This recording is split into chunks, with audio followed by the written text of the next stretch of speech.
They say if you want to get your goals, you've got to get going, never get distracted, get back to work and get sad. I get what it means, but before we get down to business, I think I'll get myself something to drink. Alright? And then we'll get started. Hello everyone and welcome back to the classes. And as you already understand, today we're going to talk about this tiny little word of enormous importance, and this is the verb get. Verb get has a great variety of meanings, and it's very important to understand when and how to use it. And that's what we are going to talk about today. And also, I'm going to give you some phrasal verbs and expressions that are really useful. Stay with me. Get set, get ready, and let's get on with the lesson. The verb get is an irregular verb, and in British English, the forms are get, got, but in American English, the forms are get, got, gotten. So if you hear a person saying gotten, it possibly means that he's from America. Also note that the verb get is an informal and colloquial verb, and it is usually used in conversations and dialogues with your relatives, with your friends. But for formal speech, for example at the meetings or academic writing or formal correspondence, we need to substitute this verb with more appropriate verbs. And we're going to review them today as well. The verb get is followed by different parts of speech, and let's review each case. First, when the verb get is followed by a noun, it means to receive. For example, I got a letter today. I received a letter today. Did you get any information from him? She got a new watch for her birthday. She received a new watch for her birthday. Or to obtain something. It means to receive something by asking or working for it or buying it. He finally got permission, or he finally obtained permission. And there are also synonyms to the word obtain. They're gain or acquire. You're going to improve at the job as soon as you get experience, or you obtain the required experience. Another meaning is to buy something or to bring or fetch something. I need to go to the shop and get some milk.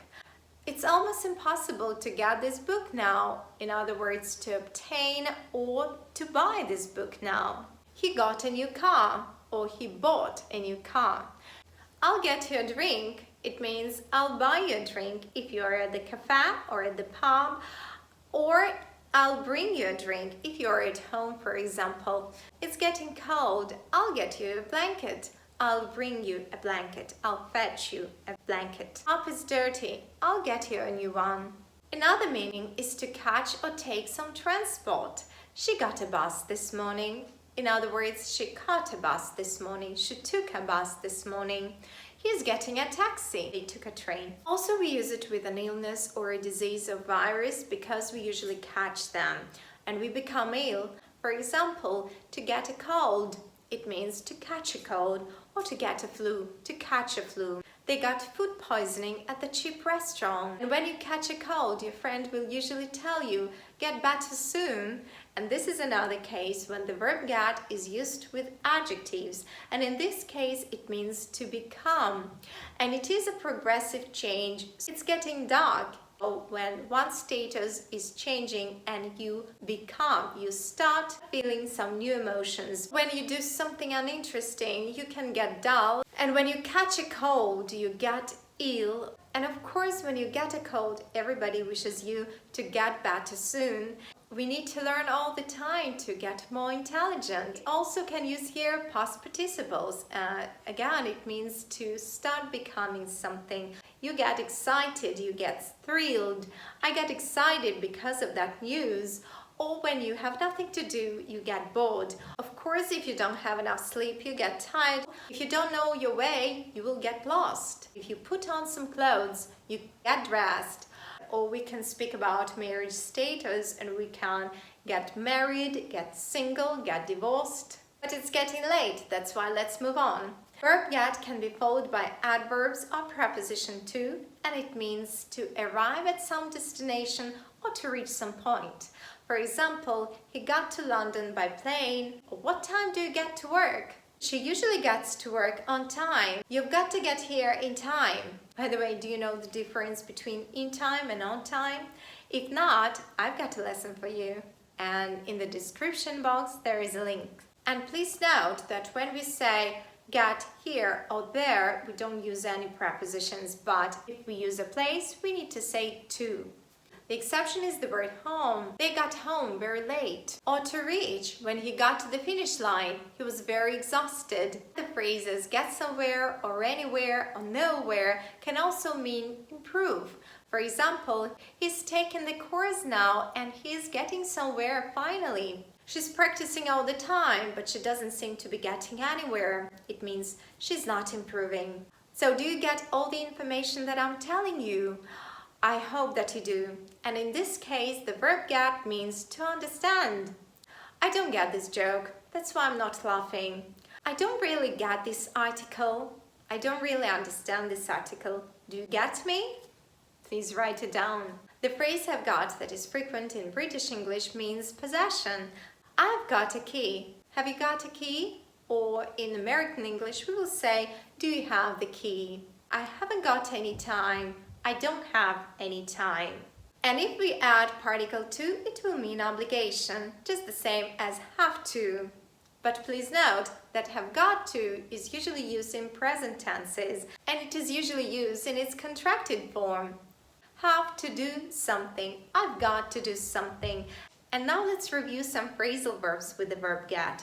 And these phrasal verbs are inseparable. And it means that the verb get and preposition cannot be used separately, and we don't add any words between these two words. And mostly these verbs mean changing of a position. For example, to get up. And don't confuse it with wake up. When we wake up, we just open our eyes, but when we get up, we leave the bed and we start the day. To get on the board of something, for example, to get on a bus, to get on a plane, to get on a big ship.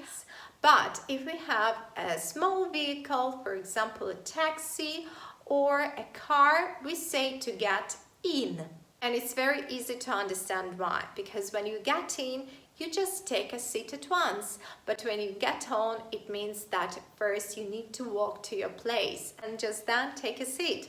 So you can also get into a small boat if you take a seat at once, or to get in a house. When you leave a taxi or a car, you will say to get out of the taxi or a car. And if you leave the ship or if you leave the bus, you will say to get off the bus. To get out of a taxi and to get off the bus. Also, these phrases can have second meanings. For example, like to get on, we can say to get on well with somebody. So it means to have good relationship with somebody. Sarah gets on well with her neighbors. To get away means to leave or to escape. She got very tired and she wanted to get away from the work.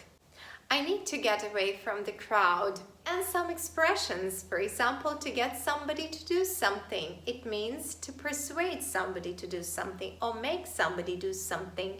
He got Jack to play tennis tonight. Get set, it means to get ready.